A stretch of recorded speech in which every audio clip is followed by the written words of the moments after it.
ପୂର୍ବ ଭିଡ଼ିଓରେ ଦେଖିଥିବେ ମୁଁ ଗୋଟେ ମ୍ୟାରେଜ୍ ପାର୍ଟିକୁ ଆସିଥିଲି ଆଉ ଆପଣମାନଙ୍କୁ କହିଥିଲି ମୋର କିଏ କିଏ ଦେଖା ହେଉଛନ୍ତି ଆପଣମାନଙ୍କୁ କହିବି ବୋଲି। ଆଉ ୟାକୁ ଦେଖନ୍ତୁ ଇଏ ଗୋଟେ ମୋ ସାଙ୍ଗର ଝିଅ।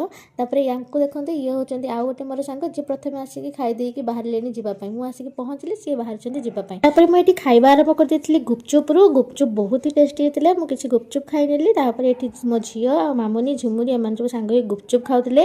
ସେମାନେ ଗୁପଚୁପ୍ ଖାଇସାରିଲା ପରେ ଆସିଯାଇଥିଲେ ଆମେ ମେନ୍ କୋର୍ସ ଖାଇବା ପାଇଁ। ୟାକୁ ଦେଖୁଛନ୍ତି ନା ଯେଉଁ ପ୍ରଥମେ ମୋର ଦିଦି ଦେଖା ହେଇଥିଲେ ଇଏ ତାଙ୍କ ହେଉଛନ୍ତି ସାନ ପୁଅ। ତା ସହ ଟିକେ କଥାବାର୍ତ୍ତା ହେଇସାରିଲା ପରେ ମୁଁ ଆସିଯାଇଥିଲି ଖାଇବା ପାଇଁ। ଖାଇବା ବି ବହୁତ ହି ଟେଷ୍ଟି ହେଇଥିଲା। ଖାଇସାରିଲା ପରେ ଏଠି ମୋର ଆଉ ଜଣେ ସାଙ୍ଗର ଦୁଇଟି ଝିଅ ତାଙ୍କ ସହିତ ଟିକେ ଫଟୋ ଭିଡ଼ିଓ କରିନେଲି।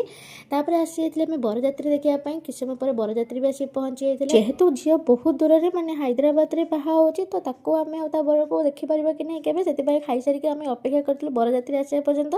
ବରକୁ ବି ଆମେ ଟିକେ ଦେଖିଦେଲୁ। ତା ଭିତରେ ମୋର ଆଉ ଜଣେ ସାଙ୍ଗ ଚୁମକି ଆଉ ତା ଭାଉଜ ମିନୁ ଆସି ପହଞ୍ଚି ଯାଇଥିଲେ। ତାଙ୍କ ସହିତ ବି ମୋର ଟିକେ ଦେଖା ହେଇଗଲା। ତାଙ୍କ ସହିତ କଥା ହେଇ ମୁଁ ଘରକୁ ପଳେଇ ଆସିଲି।